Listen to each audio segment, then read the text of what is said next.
अस्सलामुअलैकुम दोस्तों, this is Mitullah and welcome to my channel EB world. दोस्तों 500 most repeated MCQs of pedagogy में आज हमारा पार्ट 10 है, जिसमें हम नेक्स्ट 5 एमसीक्यूज डिस्कस करेंगे। तो आज का हमारा एमसीक्यू नंबर 46 है, permanent difficulties in learning are investigated in. जब भी हम लर्निंग में परमानेंट डिफिकल्टीज की मेजरमेंट करते हैं या उनको आइडेंटिफाई करते हैं, तो इसके लिए हमारे पास डायग्नोस्टिक असेसमेंट इस्तेमाल होता है। यानी हमारे जो स्टूडेंट्स हैं उनकी वीकनेसेस क्या है, उनका स्ट्रेंथ क्या है, उसका जो नॉलेज लेवल है क्या है, उसका जो स्किल लेवल है वो कहाँ पे है। तो इस किस्म की चीज़ों को आइडेंटिफाई करने के लिए हम क्या करते हैं, डायग्नोस्टिक असेसमेंट यूज़ करते हैं। दोस्तों एमसीक्यू नंबर 47 है, ब्रॉडर इन मीनिंग्स। हमारे पास 3 टर्म्स हैं, एक एम्स है, एक गोज है और एक ऑब्जेक्टिव्स है। तो यहाँ पर एमसीक्यूज है कि इनमें ब्रॉडर कौन सा है।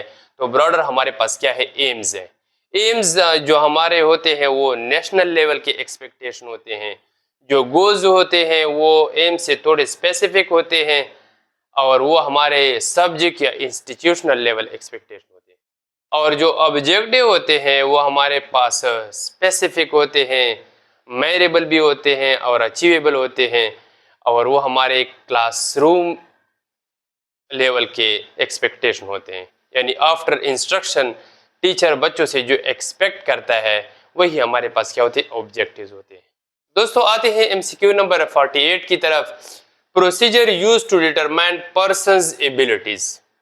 किसी भी पर्सन्स की एबिलिटीज को मापने के लिए हम जो प्रोसीजर इस्तेमाल करते हैं उसके लिए क्या होता है, हमारे पास मैक्सिमम परफॉर्मेंस टेस्ट, यानी मीन्स के what a person can do. यानी एक शख्स ईड़ी चूटी का जोर लगाकर एक या एक से ज्यादा प्रॉब्लम को सॉल्व करने के लिए, तो इसके लिए हम जो कंडक्ट करते हैं वो मैक्सिमम परफॉर्मेंस टेस्ट होता है। यानी what a person can do, person क्या कर सकता है। एमसीक्यू नंबर 49 की तरफ आते हैं।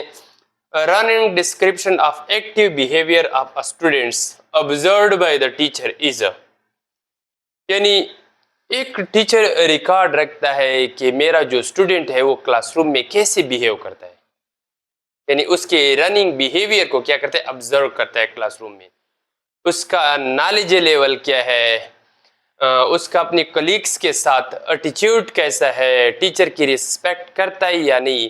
मुख्तसरन उनके हैबिट को क्या करता है, ऑब्जर्व करता है और उनका एक प्रॉपर रिकॉर्ड रखता है। तो इस रिकॉर्ड को हम फिर एनेक्डोटल रिकॉर्ड कहते हैं। एमसीक्यू नंबर 50 हमारा आज का last MCQs. A test very popular with classroom teacher is. यानी एक क्लासरूम का जो टीचर होता है वो ज्यादा से ज्यादा अपने स्टूडेंट्स के अचीवमेंट्स को चेक करने के लिए क्या करता है, मल्टीपल चॉइस क्वेश्चंस का जो टेस्ट होता है उसको यूज करते हैं। यानी ये मोस्ट पॉपुलर है विद क्लासरूम टीचर। तो दोस्तों ये था आज का पार्ट 10। इंशाल्लाह मुलाकात होगी नेक्स्ट पार्ट में। तब तक के लिए अल्लाह हाफिज।